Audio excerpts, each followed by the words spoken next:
Antonio again. I'm with Link Up and Project Vita. I am Dr. Maya Green, also known as Dr. 100, going 100 on health.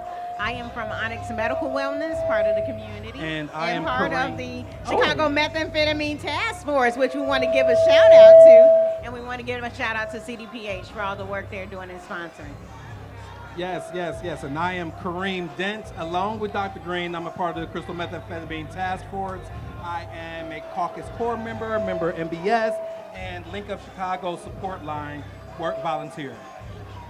And a whole bunch of other stuff too. So much more.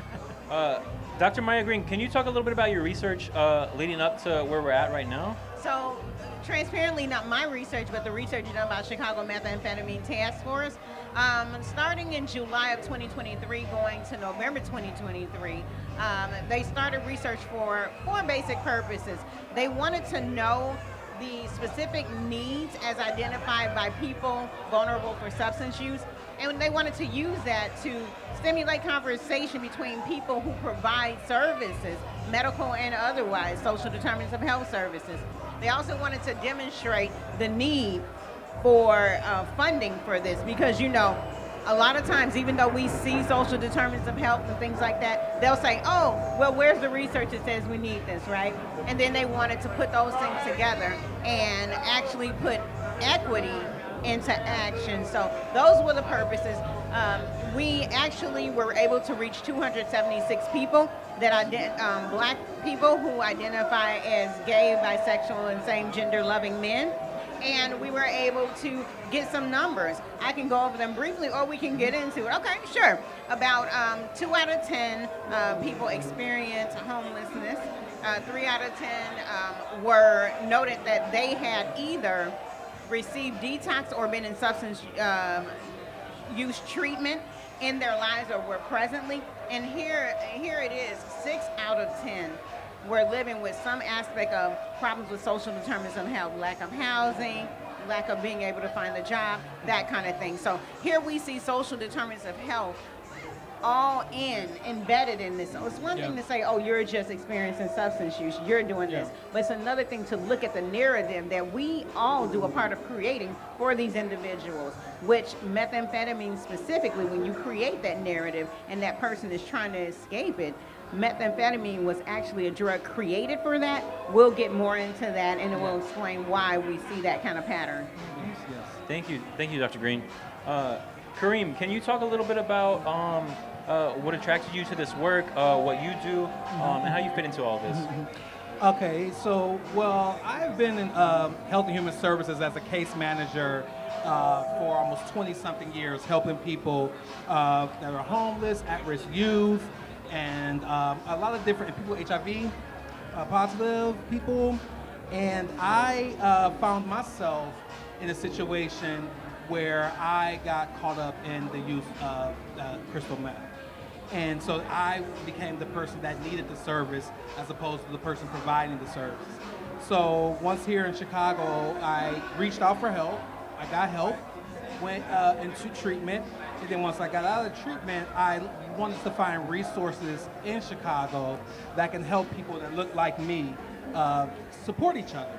And so I just Googled crystal meth help for black people and on Google, and I got Crystal Clear came up, and then Dr. Keith Green came up, and so I reached out to the caucus with Dr. Keith Green as the executive director of, and I became a member, and then now I was part of the survey. I helped build that survey actually, and then I am now working with Link Up Chicago, doing the support line. I'm a volunteer for the support line, and I'm back working in my field. But it's still it's not as easy as I'm making it sound. It was not. It's a daily struggle, and especially for someone who suffers from any sort of depression or anything like that, and isolation and loneliness. This drug really attaches to those people, and it's like 10 times worse in this community, in the black, gay, and lesbian community. Go ahead. Well, I was going to say, speaking on Crystal Clear, for the folks that aren't aware of that, Dr. Keith Green with Jerome Montgomery and a list of other folks, Darren, Calhoun, Slater, there was some other folks on there as well, created a docuseries called Crystal Clear, going over the research and the lack of research into this specific topic. So that within that sprouted so many other initiatives and groups that came from that. Link Up, Methamphetamine Task Force. So now we have multiple initiatives trying to address everything here. So Dr. Green, what was something that surprised you about all of the research that came out of everything? You know, what really surprised me was the disconnect between a lot of providers and the people we say we serve, right? Everything is there for us to fully understand. We see it every day, but we never put it down on paper, right? And what is that hesitancy about? A little background to what Kareem said. Kareem just said everything I'm going to say. So crystal meth was created in 1863 during war times to keep soldiers fighting up and through death.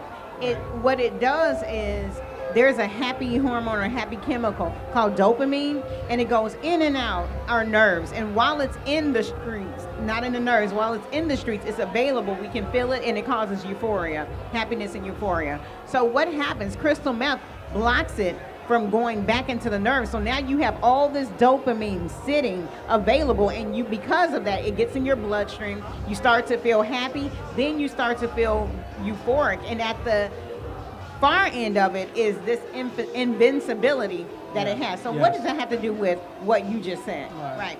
So in this country, right, we know because of how we're created, this country, though everybody was born here into the same thing. When we think of 1776 syndrome, and that is when we signed the Declaration of Independence declaring that all men were created equal, there were only certain men that were in that room, and those were the people they were talking about. They weren't talking about me and you. Nope. And so what they did is go about life creating that space where those men had the opportunity to life, liberty, and the pursuit of happiness, but you didn't.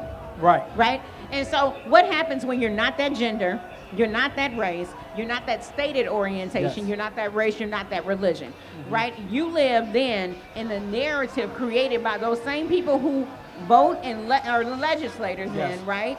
And so they create certain pockets that allow them to thrive, but somebody has to do the work for them to thrive. That's what's happening in other neighborhoods. So you said it clearly. You were experiencing downness, depression. You were trying to do the work, because we all grow up trying to do the work, trying to solve some problem we saw when we was a kid. Whatever field you in right now is because of your experiences, right? So here you are talking about, and I was a social worker, and I was doing all this work, and it's so hard, right? Because of the environment created for you. You're trying to push against an environment that's centuries old created for you. So what does that mean? You're going to experience depression. What does that mean? You want euphoria. Oh my goodness. And so depression, burnout, all of that. Yes. All of that.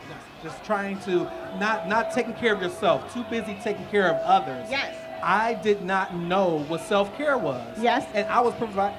We got Charles dead. We blew him over. We blown over. Yeah. We're back. But no, seriously, I didn't know what the idea of self-care was. So the only thing I did was just go to work and take care of my clients and go home and then but I wasn't having my own, taking care of myself. I thought 100%, I gave 100% of myself to taking care of others. And then all of a sudden, when I needed to be taken care of, I don't know how to do it. And then the substance was introduced to me, and it changed everything.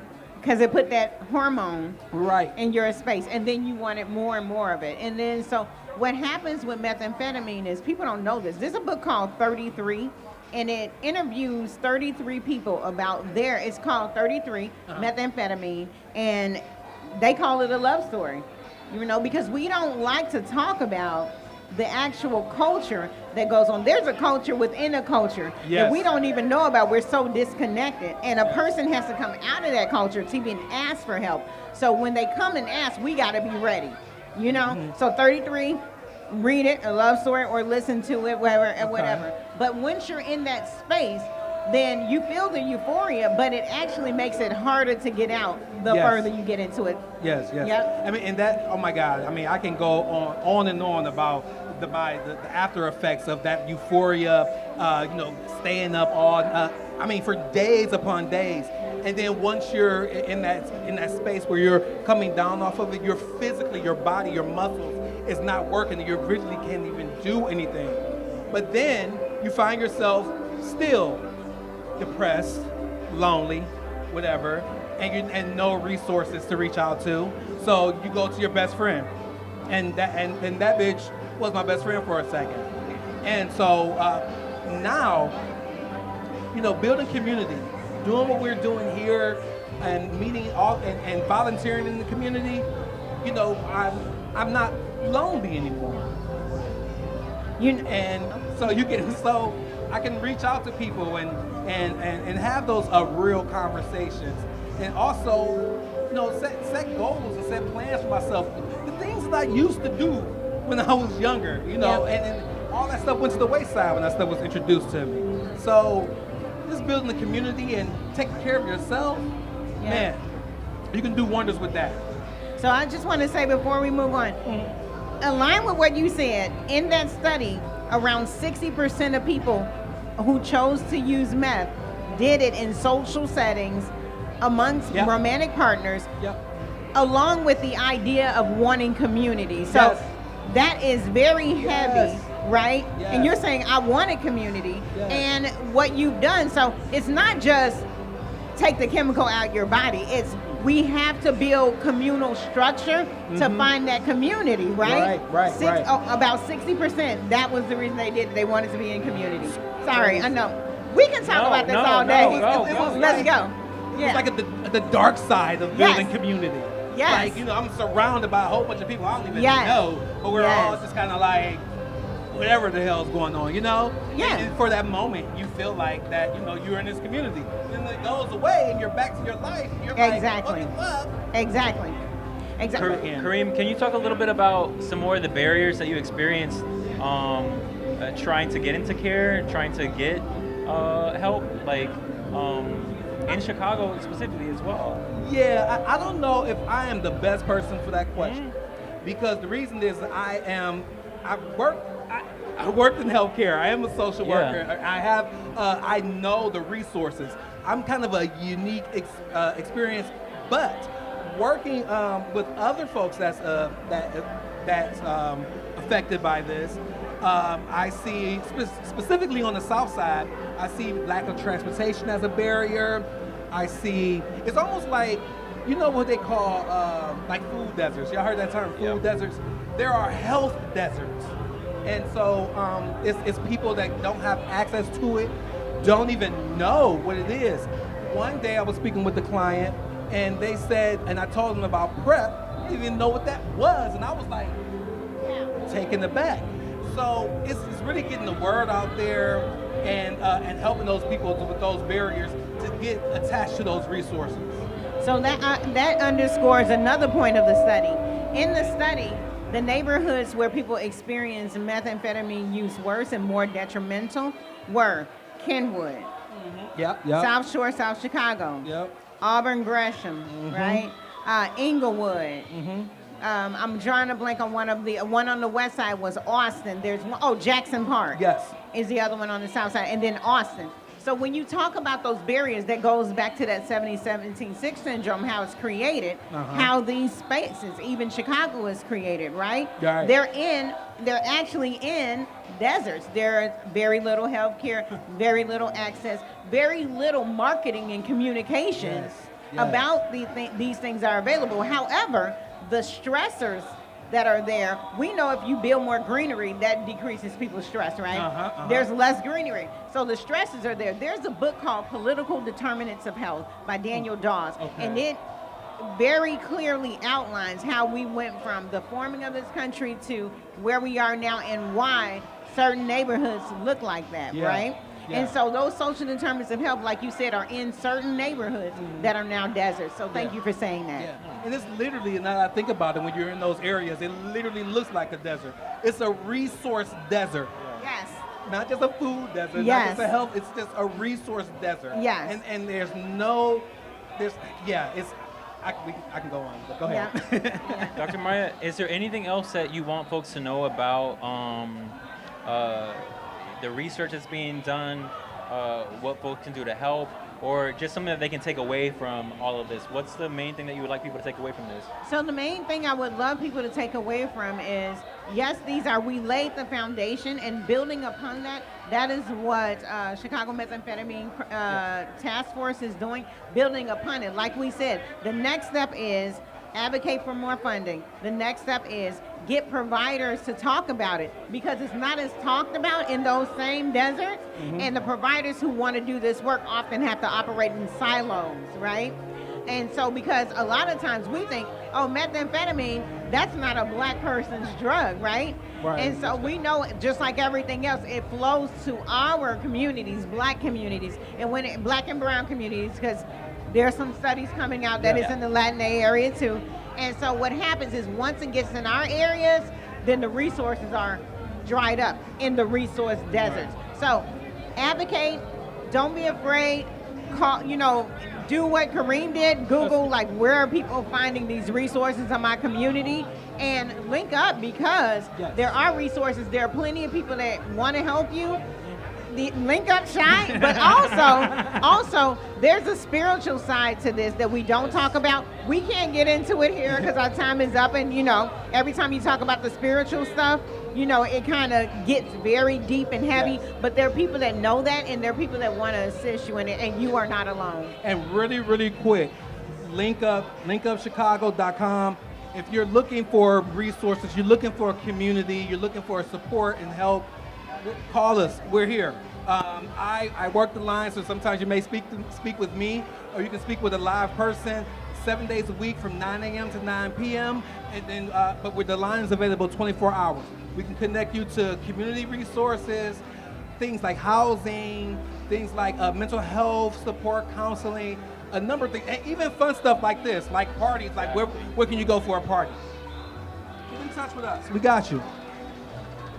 Thank y'all both for joining us today.